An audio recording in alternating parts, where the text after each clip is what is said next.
Célébration ce mercredi 5 mai de la journée mondiale de lavage des mains. Le ministre de la Santé publique, Dr Jean-Jacques Mbungani, a adressé un message à la nation.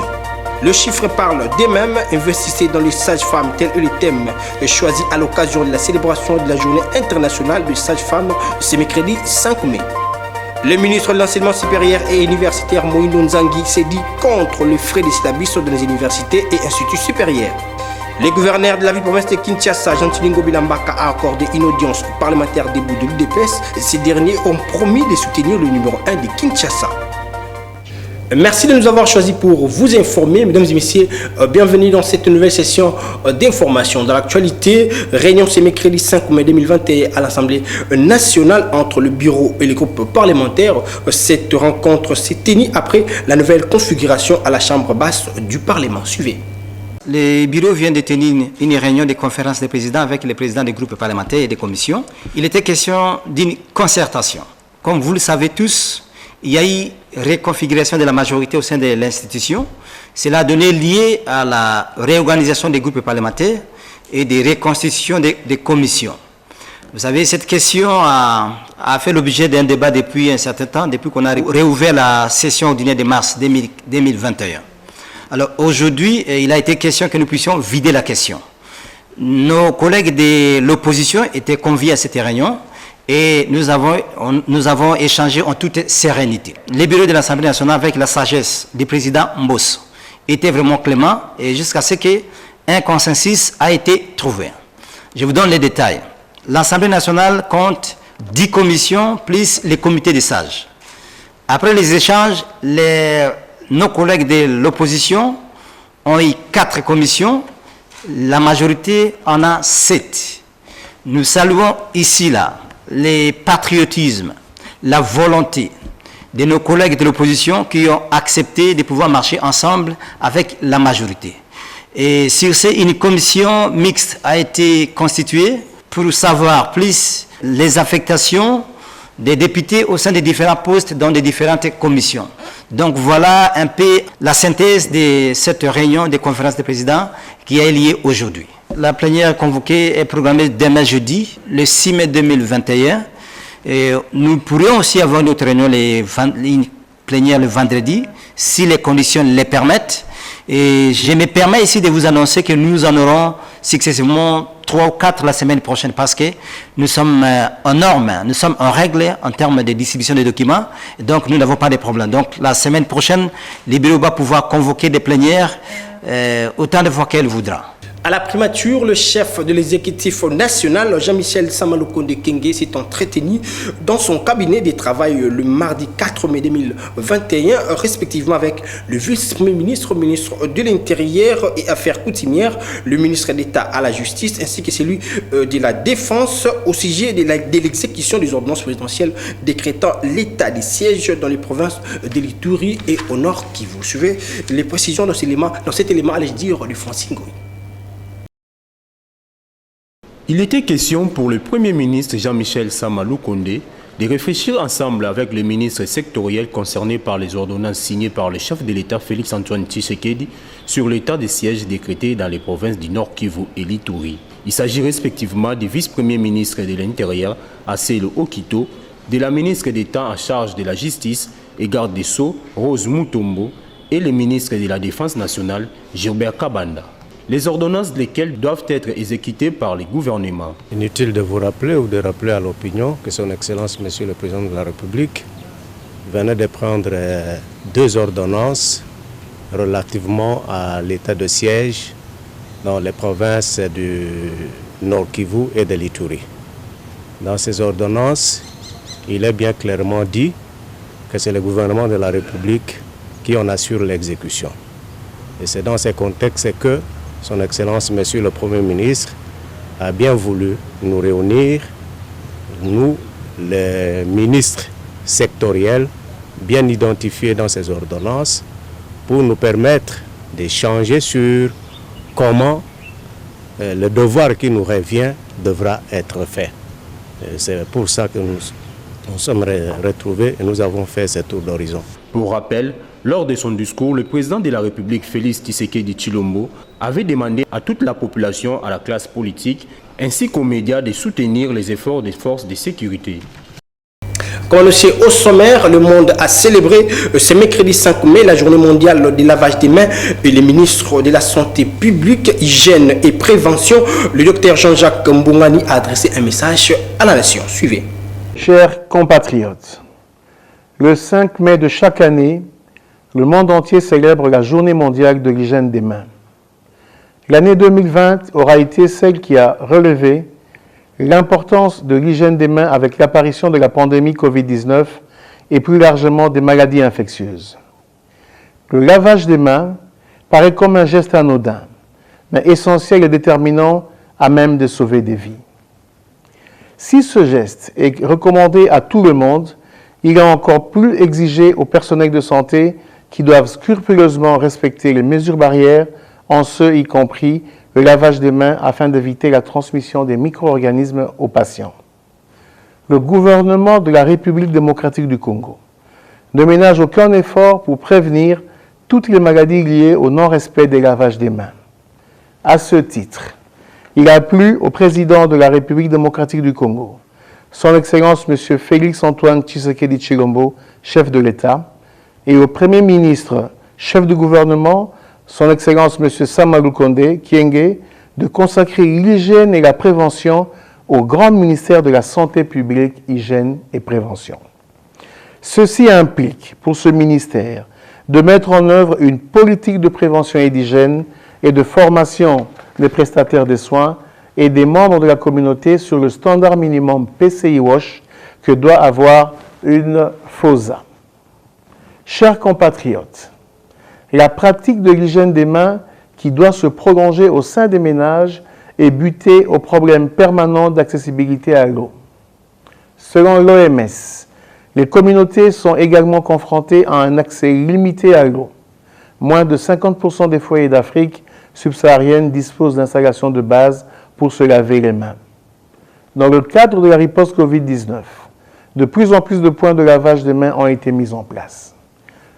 Le 10 mars 2020, la République démocratique du Congo a déclaré officiellement son premier cas Covid-19.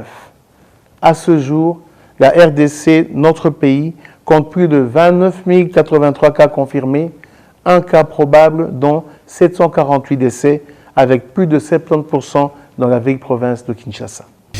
À l'occasion de la célébration de la journée mondiale de l'hygiène des mains célébrée ce mercredi 5 mai 2021 dans le but de faire les suivis aux normes préventives et contrôler les infections au niveau des mains et sous les thèmes quelques secondes pour sauver les vies, nettoyer vos mains. À ce sujet, un hygiéniste explique comment faire pour sauver des vies tout en lavant les mains et comment faire pour se laver au micro d'Agathe Mizi. À nous laver les mains, nous sauvons les vies. Surtout les maladies des mains sales. Ensuite, à ce qui concerne la Covid-19, c'est à travers les mains que ça se propage. Donc, on doit toujours se laver les mains pour éviter d'être contaminer aussi les autres. Donc, on doit veiller à ce que les autres ne puissent pas être contaminés. Il faut avoir du savon et des cendres. C'est que nous, les mamans savent ça. Donc les poussières qui tombent en dessus des braises là, des braseros. Bon, c'est avec ces cendres-là, si vous n'avez pas de savon, vous pouvez utiliser les cendres-là pour bien laver les mains. Ça prend 15 à 20 secondes. Donc il faut savoir respecter les gestes. Il faut commencer d'abord à travers les paumes des mains, après les terres digitaux. Après vous prenez les doigts ici, vous faites comme ça. Ensuite, n'oubliez pas de nettoyer les grands de terre ici. Et puis, allez comme ça. Bon, c'est ça. Une fois que vous avez utilisé les hydroalcooliques, il faut veiller à cela que ça ne dépasse pas 5 fois. Donc, 3 à 4 fois, ça suffit. Arrivé au 5e fois, il faut vraiment se faire nettoyer avec de l'eau pour reprendre encore l'opération. Parce que les gels hydroalcooliques, si vous continuez à faire ça au moins 5, 6, 7 fois, donc vous accumulez aussi les couches de gel hydroalcoolique. Là, ça ne va pas.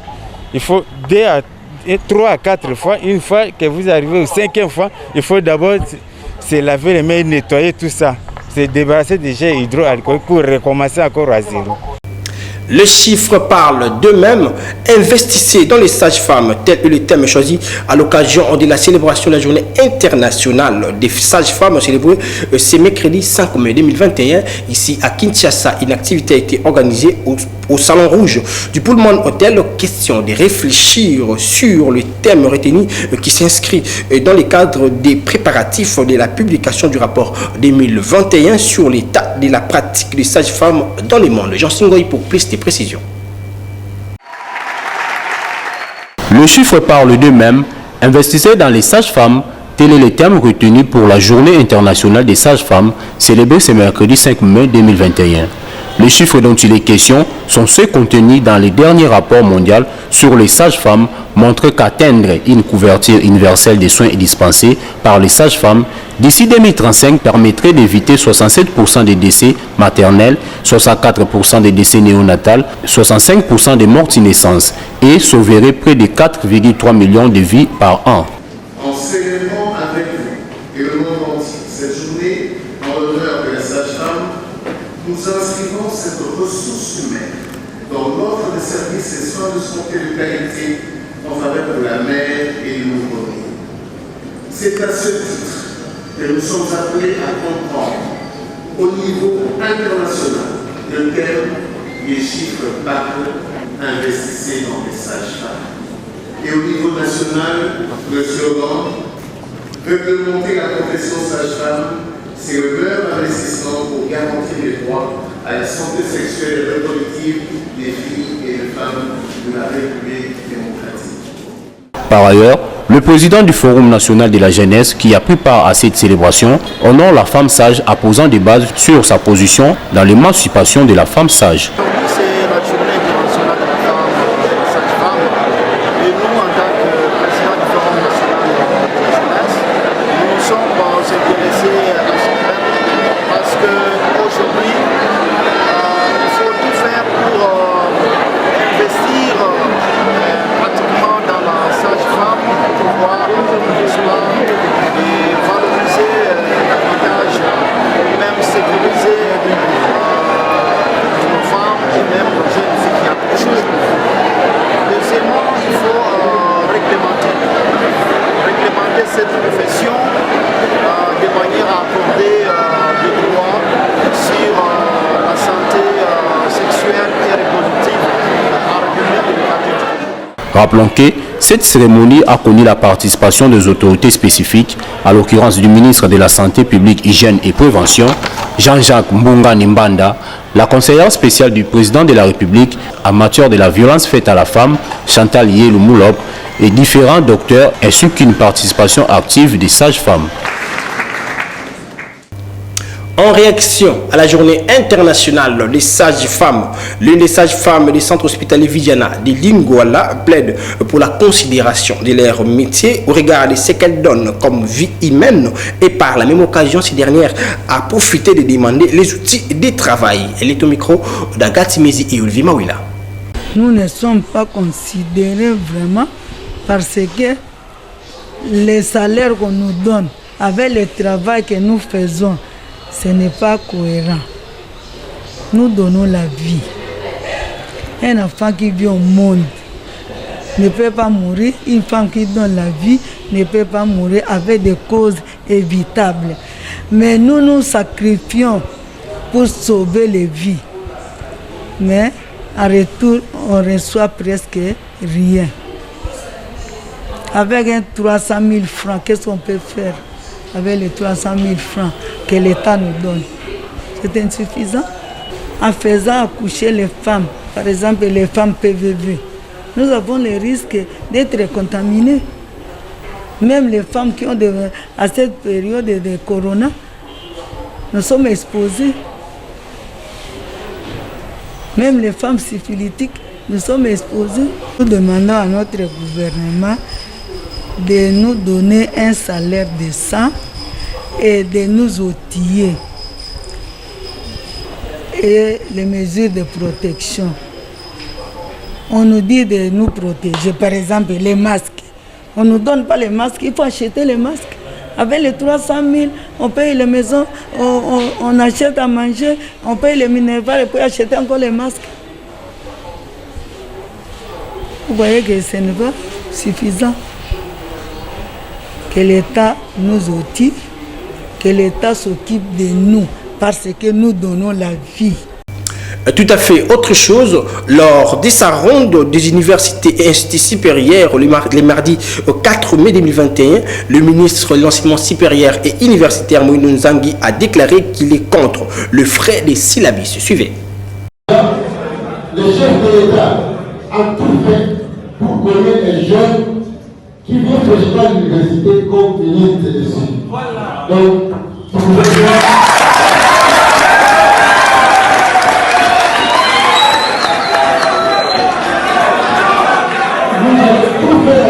pour améliorer la qualité de nos enseignements et mettre fin aux fracasseries. Depuis la prise en école, ça va s'arrêter.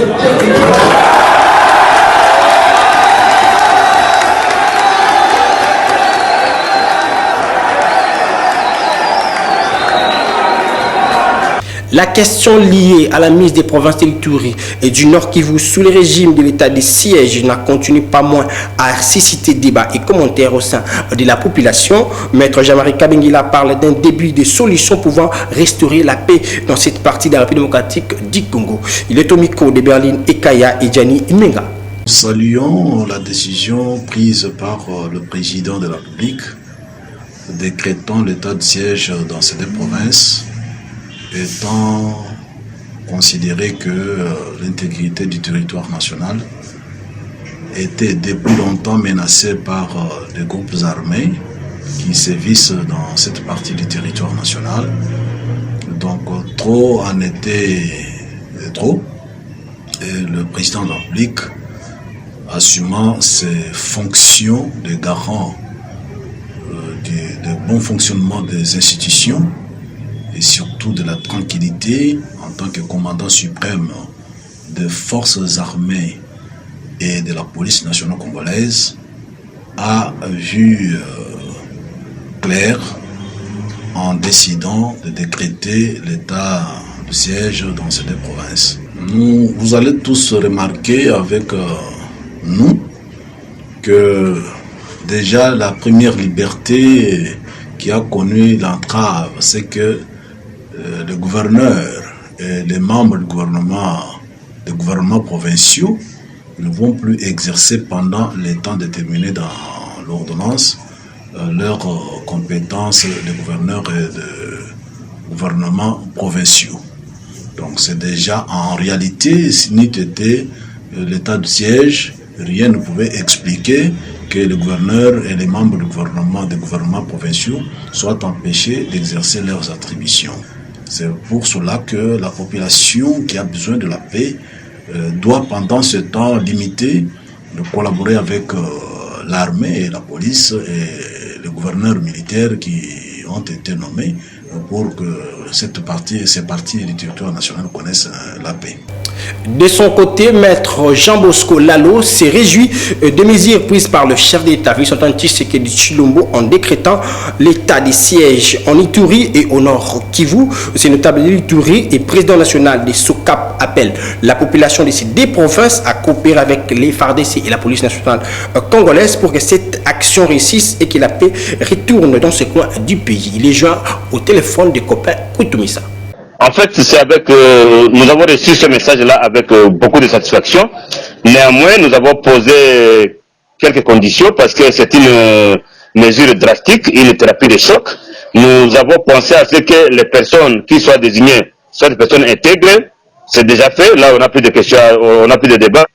Deuxièmement, nous avons demandé à ce que les officiers généraux, supérieurs et même subalternes qui ont fait en Ituri plus de 10 ans ou même 20 ans soient systématiquement relevés. Et même les opérateurs sécuritaires, donc les gens comme les DGM, de l'ANR, qui ont déjà fait plus de 2 ans, soient aussi relevés. Et enfin, nous avons aussi demandé qu'il y ait un mécanisme de collaboration assez clair entre les acteurs sociaux et les gouvernants militaires qui seront à la tête de la province. Et c'est dans ces conditions que nous pouvons voir la situation s'améliorer. Mais en même temps que la MONUSCO ne soit plus impliquée dans le combat, que la MONUSCO reste comme observateur. Donc la MONUSCO a fait 20 ans, la MONUSCO n'a pas réussi à mettre fin à la crise. Aujourd'hui, il y a l'état de siège. Nous pensons qu'il y a lieu d'accorder la chance à nos militaires pour qu'ils se mettent au travail. La population a intérêt à prêter main forte à cette opération.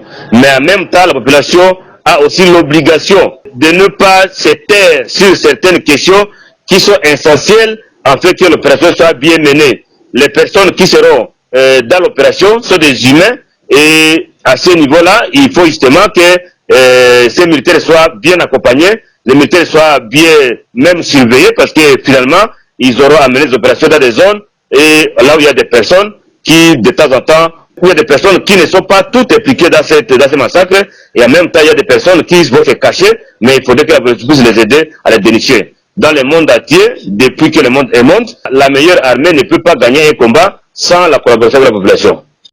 La base de l'IDPS se promet de soutenir le gouverneur de la ville-province de Kinshasa, Jean-Tiningo Bilambaka. Le numéro 1 de la ville de Kinshasa a accordé une audience à une délégation des combattants de l'Union pour la démocratie et progrès social appelée Parlementaire debout le lundi 3 mai 2021. Suivez.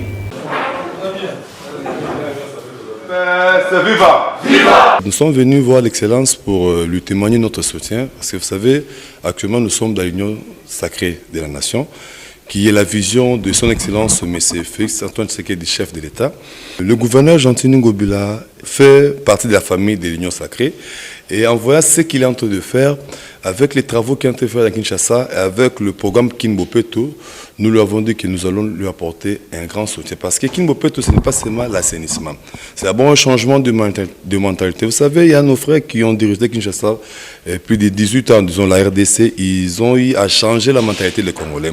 Et actuellement, avec la venue du Saint-Fachi, comme nous l'appelons, le président Félix Tshisekedi Tshilombo, nous sommes venus pour déboulonner le système. Et comme le gouverneur Ngobila nous avait aussi aidé à déboulonner le système, c'est pour ça que nous sommes venus le voir, les remercier, les témoigner notre soutien que nous serons avec lui.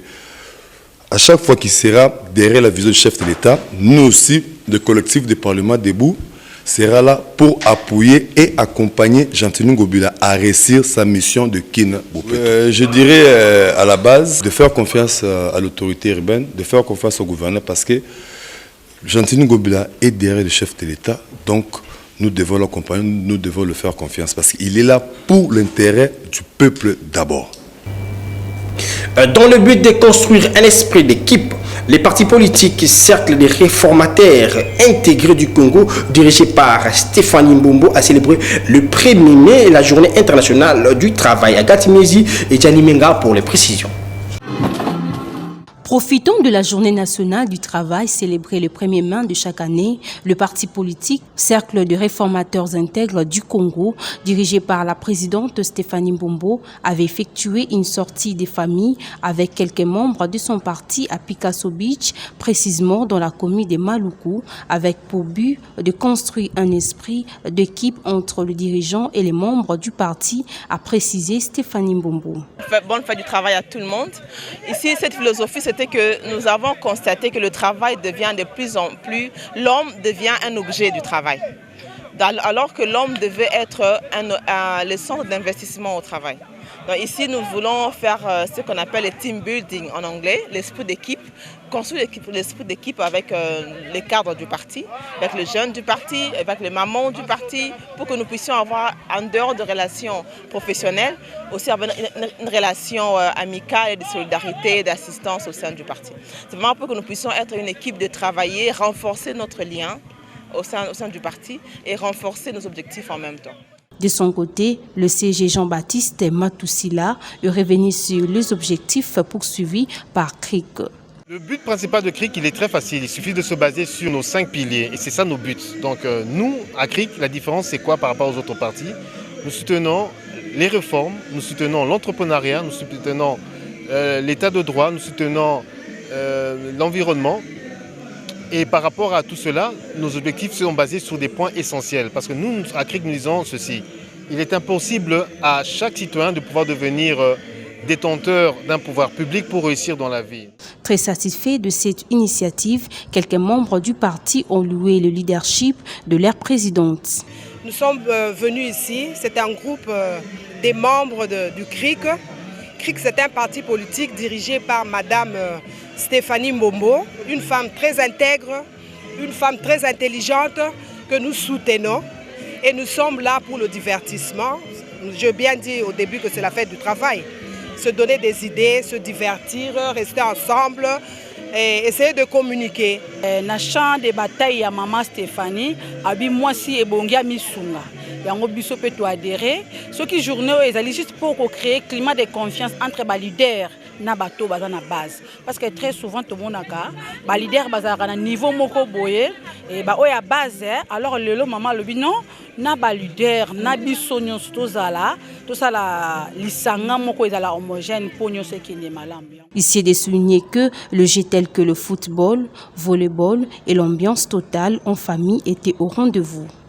Et pour boucler complètement cette session d'information, l'Université Révérend Kim Site d'Ndjili a organisé une conférence débat le lundi 3 mai 2021 en marge de la célébration de la journée mondiale de la liberté et de la presse.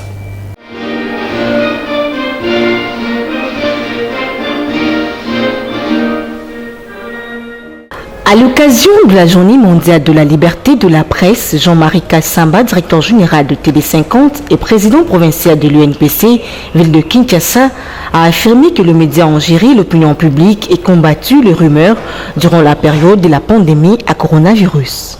Je remercie les autorités académiques de nous avoir conviés à cette manifestation, cette conférence très importante en cette journée de 3 mai. D'ailleurs, à la sortie de ceci, nous allons dans une grande cérémonie encore avec le ministre de tutelle et beaucoup d'autorités. J'étais heureux avec ma consoeur d'édifier les étudiants autour de la problématique de la liberté de presse, mais surtout de l'information liée à cette pandémie. Je trouve que les étudiants de Bel Campus, ou plutôt de Révérend Kim, parce que Bel Campus j'ai été aussi pour une conférence, à Révérend Kim, il y a beaucoup de curiosité.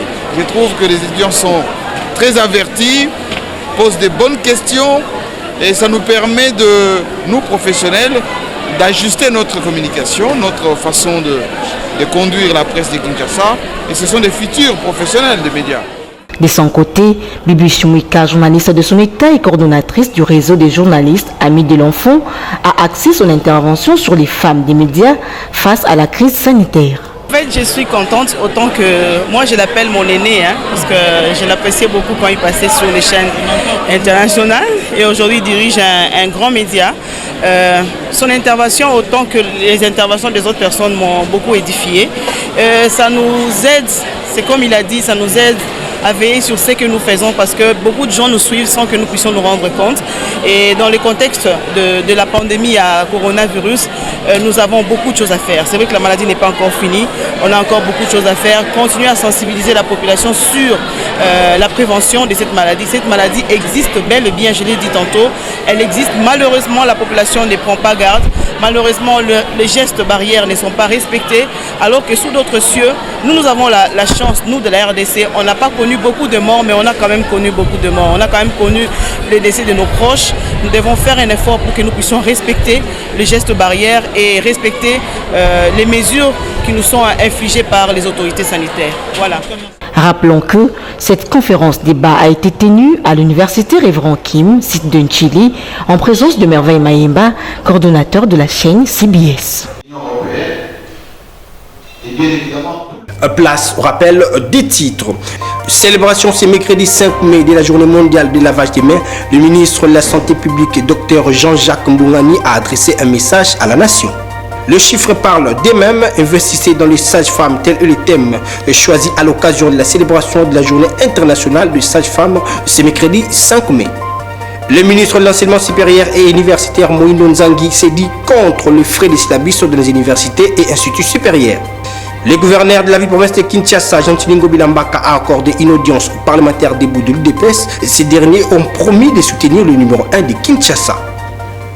C'est d'ici que prend fin cette session d'information. Si vous avez aimé, dites merci à Clarisse Tibanda qui a assuré cette édition, assistée techniquement par Laetitia Maluta et Guilain Mayamba. Prenez soin de vous car chaque jour est une vie. Au revoir.